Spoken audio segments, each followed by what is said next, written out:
जय श्री राम। तो नमस्कार दोस्तों, कैसे हो आप सब लोग। तो आज की कहानी शुरू करते हैं। आज की कहानी जिसका नाम है पुरानी खिड़की। तो कहानी शुरू होती है। एक बहुत पुराना घर, चारों तरफ सीलन भरी दीवारें, उनके कुछ कोनों में हरे रंग की काई भी लगी है। घर की छत थोड़ी सी मुड़कर टूट गई है। वहां से घर में प्रकाश आता है और रात में चांद की नीम रोशनी भी।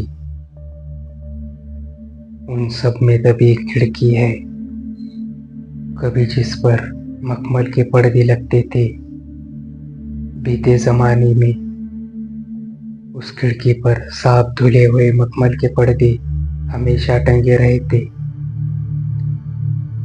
अंदर से वो खिड़की इतनी बड़ी थी, उसका विस्तार इतना बड़ा था कि वहां बैठकर दो बच्चे आराम से पढ़ाई करते थे और बाहर का नज़ारा देखते थे। खैर, अब वो ज़माना लग चुका है।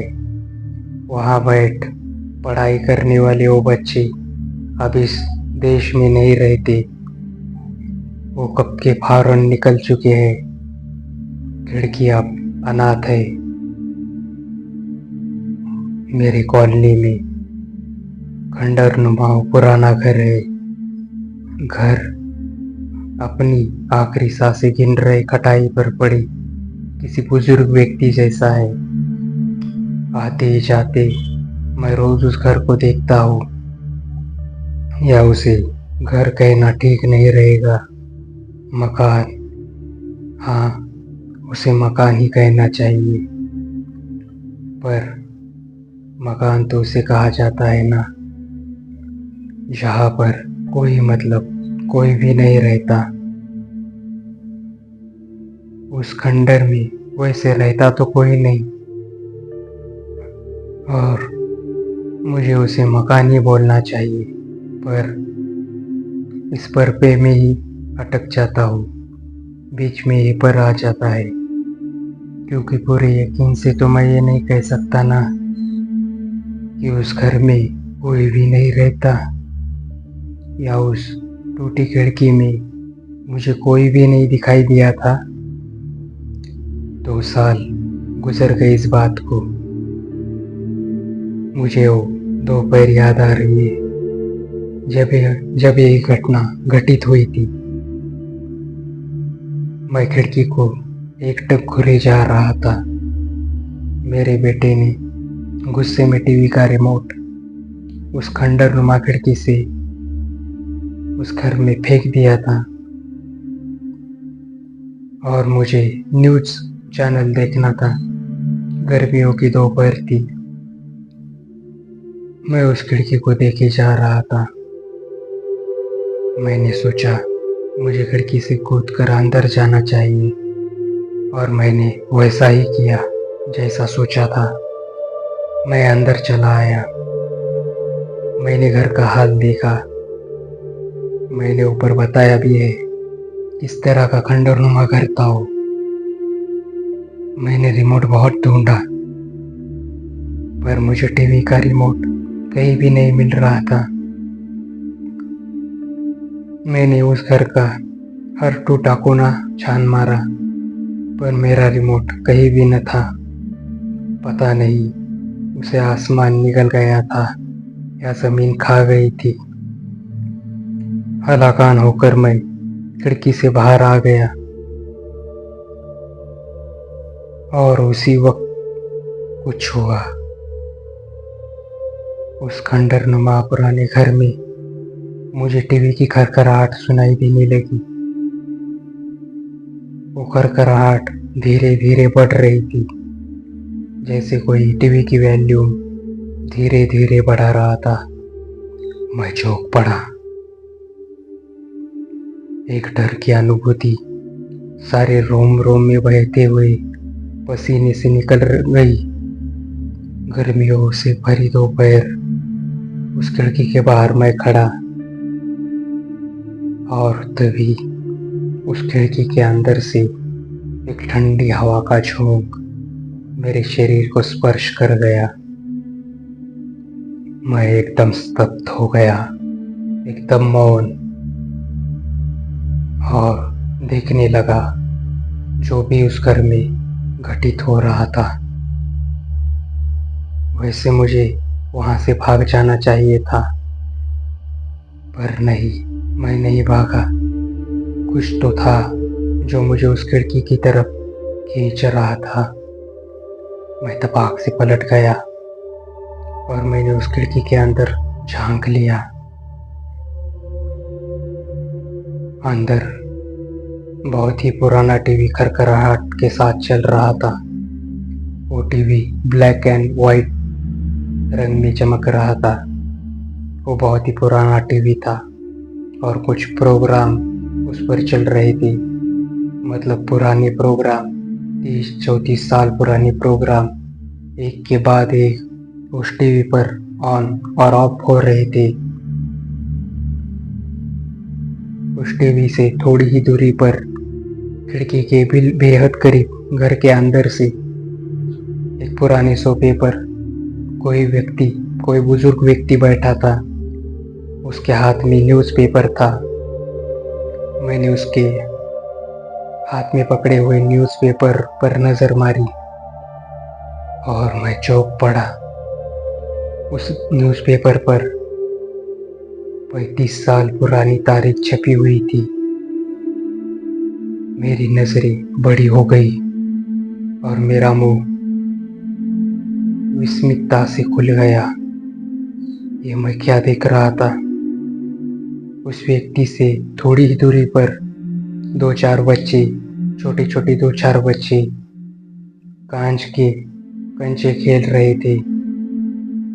वहां से उस घर का किचन भी साफ नजर आ रहा था। किचन में एक स्टोव रखा था और उस स्टोव पर एक बहुत ही पुराने जमाने का कुकर सीटियां मार रहा था। और वहां जो औरत बैठी थी, उसने अपने चेहरे पर पल्लू ओढ़ रखा था, इसलिए उसका चेहरा ठीक से दिखाई नहीं दे रहा था। पर उसकी साड़ी बहुत ही पुराने जमाने की लग रही थी। उसकी साड़ी फैशन बाह्य थी। ऐसा लग रहा था जैसे 35 साल पुरानी फोटो देख रहा हो। और उस औरत से थोड़ी ही दूरी पर एक बूढ़ी औरत बैठी थी। बूढ़ी औरत नीचे बैठकर दिए के लिए बाती बुन रही थी और मेरे टीवी का रिमोट उस बुढ़िया के पैरों के पास ही पड़ा था। अचानक मुझे झट से पीछे खींच लिया गया। पता नहीं किसी ने मुझे एकदम से पीछे खींच लिया था। मैं एकदम से होश में आ गया और मैंने देखा वो मेरी बीवी थी जिसने मुझे पीछे खींच लिया था। मेरी पत्नी ने मुझे पीछे खींचकर वर्तमान समय के करीब लाया था। अगर मुझे वो पीछे ना खींचती तो मैं रिमोट के लिए ना सही, पर उस बीते जमाने के लिए अंदर जाने ही वाला था। मेरा मन मेरे बिल्कुल काबू में नहीं था। उस वक्त वो तो अतीत में समा जाना चाहता था। मेरी बीवी ने बाद में बताया कि उसे भी कभी कभी उस खिड़की से भूतकाल की झलकियां दिखाई देती है। जब मैं ऑफिस में जाता हूँ और वो घर पर अकेली होती है, तब कभी कभार वो खिड़की उसे पुराना अतीत दिखाती है। बीता अतीत जो कभी घटित हुआ था, वो अतीत उस घर में कभी कभी दिखता है। उस अतीत की झलकियां कभी कभी मानवी नजरों को दिखाई पड़ती है। ऐसा मुझे मेरी बीवी ने कहा। फिर मैं थोड़ी देर शांतता से मेरी बीवी को देखता रहा। मेरे चेहरे पर एक असीम शांति छा गई थी और तभी मुझे कुछ याद आया।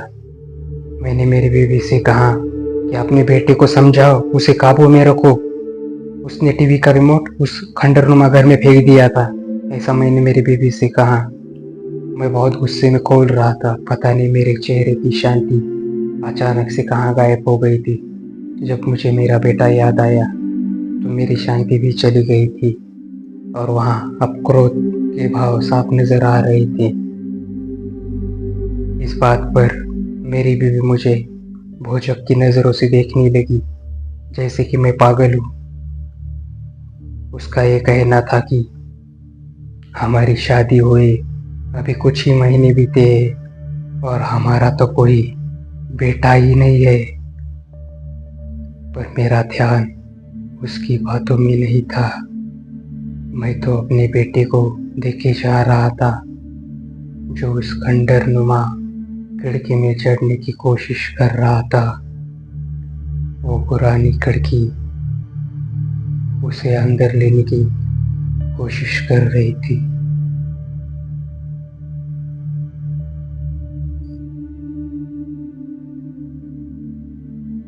तो उम्मीद करता हूँ आपको ये कहानी पसंद आई होगी।